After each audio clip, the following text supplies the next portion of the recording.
thinking about the future is one thing, but living in the future is another. Man is not just thinking about the future. Well, animals also think about the future. Thought of future is a natural part of thinking.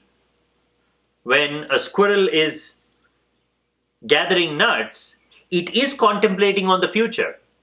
It is thinking about the winter. It knows that it won't be able to find those nuts in the winter, so let me save it. That is not a conflict. Planning for your future is not a conflict. But to forget to be in the moment is the conflict. Animals lack that awareness that they are. That is why whatever they're doing it instinctually, and that is why there's no chaos and confusion. As human beings, we have to live like animals, same level of sophistication in terms of thinking, in terms of planning for the future, and we should bring in a human element which is nothing but awareness. Instead, what we have done is we have used our intelligence, we have used our sophistication to move farther away from both our animal nature and human nature. A human being is neither human nor animal. He is a creature of his mind. If an alien were to visit planet Earth and if it were to have a conversation with human beings to try and understand, where do I fit this creature? Let's say if it meets any other animal, it can compare. Oh, this animal is like that animal. It can try and map out the relationship between a tree and a bird and an insect and an animal, because they're all living in harmony. They're all living guided by the forces of nature. But man would be a total mystery, because he is living here for something else. His mind is somewhere else. His body is in one place, his mind is somewhere else. An alien would never be able to understand a human being, provided an alien is more animal-like. If it is human-like, it will understand. It won't be able to fit a human being anywhere. He does not belong in the forest. He does not belong in the ocean. He does not belong in the sky. Where does he belong? Eventually, that alien will conclude a human being doesn't belong anywhere. That is why he's in conflict. That is why he's filled with hatred. That is why he's filled with jealousy. Because he does not know what home is.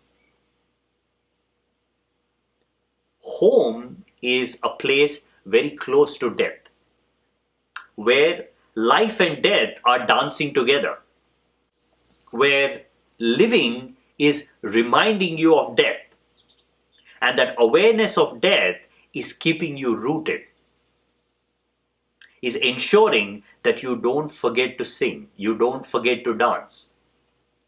This moment is complete.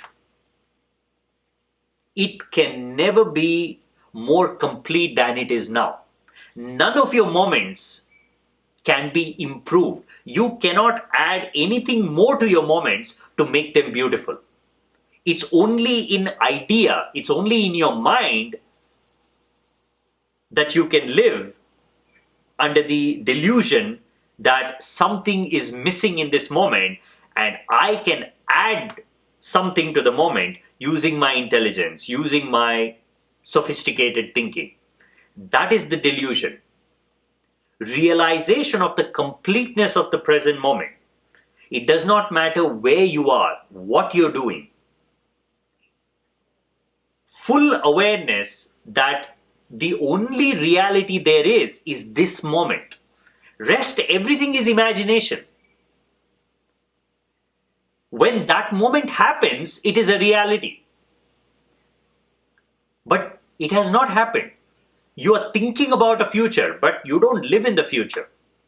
You live only in the present. To forget the present is to forget life, is to forget death. And it is natural that you will hold on to simple natural emotions and you will turn them into sophisticated sufferings. And who is suffering in this process?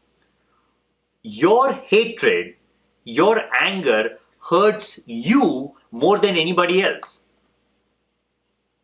That is why Buddha says holding on to anger is like holding on to a hot coal with the intention of throwing it on someone else. It will burn you first. It won't burn them. See what your emotions are doing to you. See what your thinking is doing to you. There is suffering in the world, but watch the one who's suffering. That is Buddha's biggest contribution to the world. He asked an individual to recognize the suffering within. Don't try to alleviate suffering on the outside. It's pointless. The source of suffering, the root of suffering is inside you. What many have misunderstood as selfishness is one of the greatest acts of compassion. An individual who is willing to work on himself, an individual who is willing to change, an individual who is willing to transmutate his anger, his fear and frustration into something beautiful is being compassionate. Being compassionate is not just about loving others, loving animals, loving nature. The most important element of compassion is, do you love yourself?